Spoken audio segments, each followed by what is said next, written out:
You know what it is. That's right. It's time to talk money with your money nerd and financial coach. Now, tighten those purse strings and open those ears. It's the Money Talk with Tiff podcast.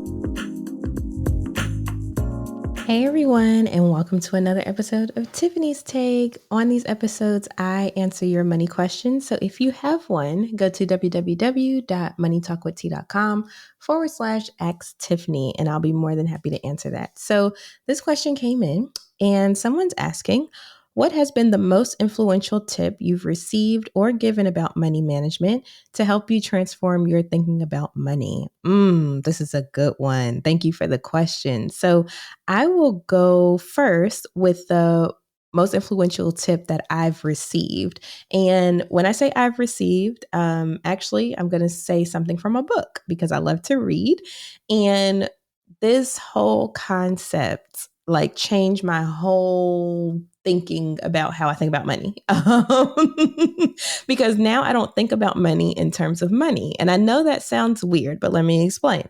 So in the book, Your Money or Your Life by Vicki Robbins, and I'll put a link to the book in the show notes. In that book, pretty much goes over, she's the godmother of the FIRE movement, right? So she goes over, how to do financially independent, retire early, how, in order to come up with your FIRE number, what you need to do, all of that stuff. But one thing she said in her book, which I was just like, ooh, I like that, is think of money in terms of time. So let me give you an example. Let's say, for instance, you want some shoes, okay? And these shoes cost, let's say, $100. And you make, let's say, $20 an hour, okay? That means in order to get those shoes, loosely speaking, it's going to take 5 hours of your time. Once you start thinking about your money in that way, you start looking at stuff like, is that really worth my time? Because we all have a finite amount of time here on this earth. And so if you start thinking about your money in terms of time, a lot of the extra stuff, you really just don't have quote unquote time for, and so it makes you start thinking about things just a little bit differently. Like I know for me, when, I'm asked to do something or let's say I want to do something pro bono, for instance, I'm like, okay, how much of my time is this worth? Or whenever, let's say, for instance, you're a business owner or entrepreneur and you use this philosophy, you can say, okay, how much is my time worth? Okay, so how much time is this project going to take? Okay, so now I know exactly how much I need to charge this client. So you can use this strategy in multiple different ways, whether it's to save money or make money. But that was the most influential tip that I received on my money journey. And it has just changed my entire life thinking about that. Now, let me get into what's the most influential tip that I've given about money management. I think the main thing is to, that's a good one because I tell people so many different things. And maybe that's something that you all can tell me too. Like, what's the best tip that I've given you about your money? Feel free to sound off on social media, when you see this post or, let me know on the website, what have you. I would love to hear about that. What's the best tip I've given you about money? But anyway, I have given, I'm going to say to make sure that you come at your money with a cool, calm, and collected demeanor. Are you a first-generation investor who loves to dabble in the stock market, but you don't really have a plan? If this sounds like you, then you need to check out Ange Matthews' Invested Masterclass. If the name sounds familiar, she's been on the podcast not once, but twice. It's free and available for a limited time only. With the Happy Investor Method, Ange will teach you how to think about wealth and investing differently. Don't miss out on this incredible opportunity to take control of your financial future. Sign up for the free Invested Masterclass with Ange Matthews today. You can find it at www.investedmasterclass.com. Again, that's www.investedmasterclass.com. I look forward to seeing you there. Now, let's get back to the episode. Okay, let me back up. Let me give you some context on that. So, as a financial counselor, of course, I have clients that they are currently like in panic mode when it comes to their money. Usually people don't come to me unless they're in panic mode. Okay. And so with that being said, when you're in panic mode, it's hard to think creatively. Okay. We went over that in another episode. I interviewed someone, I think it was Liam Naden. I have to go back and look, but I'll put a link to that in the show notes as well.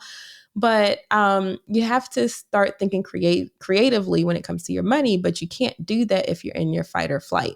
And so I always tell people, don't even think or look at your money if you're in a panic state. And you need to kind of switch that around a little bit. So let me give you an example. I had one situation where a client was on the call and she was boohoo crying. I mean, crying because she's like, I don't know how I'm gonna make it to tomorrow on my bills, this, that, and the other, blah, blah, blah. Right.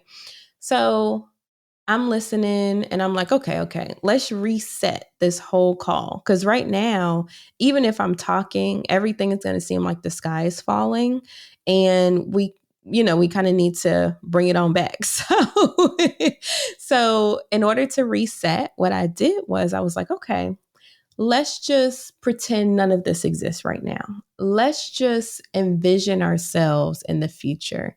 Let's just think, what does our future look like? What does, in ideal terms, if everything was perfect, what would that look like for you? And so she goes over, I would have this house and I would have X amount saved and I would have no debt. It would all be paid off and I would have this and I would be going on vacations and, all of this and all of that. Right.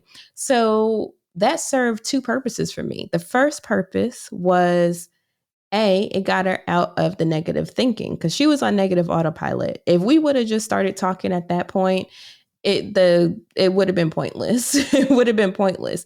And so it got her out of the negative autopilot. And now she's thinking more positively. She's on positive autopilot now. So that's the first benefit. The second benefit is it allowed me to gather what type of goals she had because this was one of our first calls. And so, with that, I'm writing down, okay, pay off debt.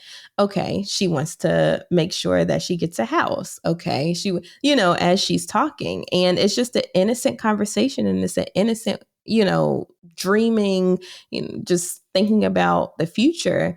But it allowed me to pull that information without making it traumatic because a lot of people have a lot of trauma as it relates to money or just a lot of negative feelings about budgeting or, starting to get things under control.